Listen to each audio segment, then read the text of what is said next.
Sige po, doon po sa kaso na sedition na final ng mga pulis, ipaalala din po namin na pangalawang set of cases itong sedition charges. Nauna na po silang magsampa ng illegal assembly, violation of the Rights Penal Code Article 151, 153. So nauna nang nagsampa yung mga pulis na di umano tinamaon sakta nung araw na yon, nung September 21.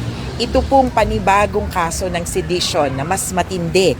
Mabigat po ang parusa nito kasi aabot ng 12 years na pagkakakulong, ay dagdag o dapat nga hindi na nadagdag sa mga kaso dahil nauna nang nakaraos na yung inquest doon eh. Nagkaroon na nga ng charges na hinaharap yung iba.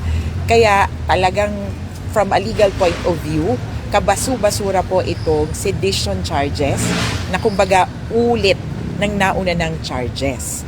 Ang katawa-tawa din po dito ay parang random na ipinasok yung mga pangalan at hindi magtugma nga halos yung mga statements na nauna dun sa first set of charges tapos dito sa sedition.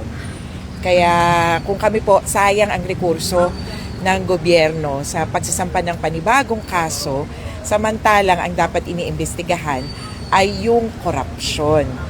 Kaya po, sana hindi po ito ikadismaya o ikalugmok nung pong mga sumama sa rally kasi hindi naman po mali or walang mali ang ipanawagan na magkaroon ng pananagutan para sa korupsyon.